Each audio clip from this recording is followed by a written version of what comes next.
Friend, তোমরা সবাই কেমন আছো? আশা করি তোমরা সবাই খুব ভালোই আছো। আজ দেখো আমি সুন্দর করে সেজে গুজে রেডি হয়ে গেলাম। একটুখানি যাব, ঘরে বসে থাকতে আর ভাল লাগছে না, তাই ভাবলাম একটুখানি ঘুরে আসি। চলো দেখা যাক কোথায় যাওয়া যায়, তোমাদের সাথে শেয়ার করব। অবশ্যই তোমরা সঙ্গে থেকো।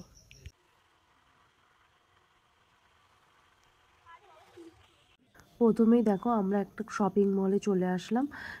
কিছু সেরকম কেনাকাটা ছিল না, তাও বর বলল চলো একটু এসেছি যখন ঘুরেই যাই।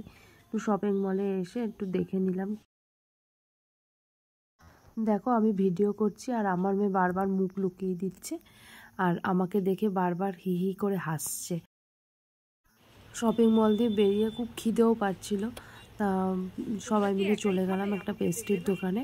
দেখো বর আর মেয়ে একা একা খাচ্ছে, আমাকে আর দিচ্ছে না। আমি বলার পরে আবার মেয়ে আবার আমাকে খাইয়ে দিল, আবার বড়ও একটু দিল খাইয়ে। বেশ ভালোই খেতে ছিল।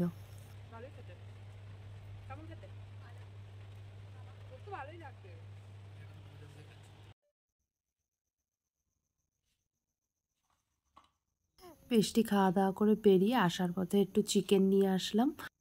চিকেনটাকে ভালো করে দই দিয়ে আদা রসুন পেস্ট দিয়ে সব ভালো করে মাখিয়ে 5-10 মিনিটের জন্য ম্যারিনেট করে রেখে দিলাম।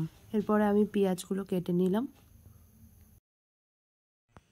এবার দেখো তেলটা গরম হয়ে গেছে, ওইতে বাটা মশলাগুলো সব দিয়ে দিলাম। যেহেতু চিকেনটা আমি দই দিয়ে ম্যারিনেট করে রেখেছিলাম, সেই জন্য আর টমেটো দিইনি। এবার এক এক করে সব মশলাগুলো দিয়ে ভালো করে নাড়াচাড়া করে 5-10 মিনিটের জন্য ঢাকা দিয়ে রাখবো। একবারে মাংসটাও আজকে দিয়ে দেবো।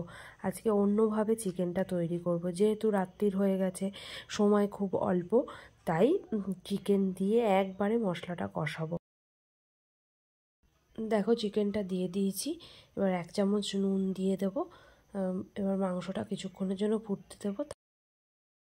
অ্যাট লাস্ট দেখো আমার চিকেন কষা রেডি।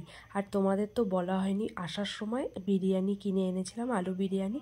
তা বিরিয়ানির সঙ্গে চিকেন কষা, আজকে খাবারটা প্রায় জমে যাবে।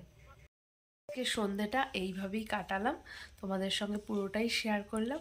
ভালো লাগলে একটা লাইক করে দিও, আর যারা আমার চ্যানেলে নতুন আছো তারা চ্যানেলটাকে সাবস্ক্রাইব করে দিও।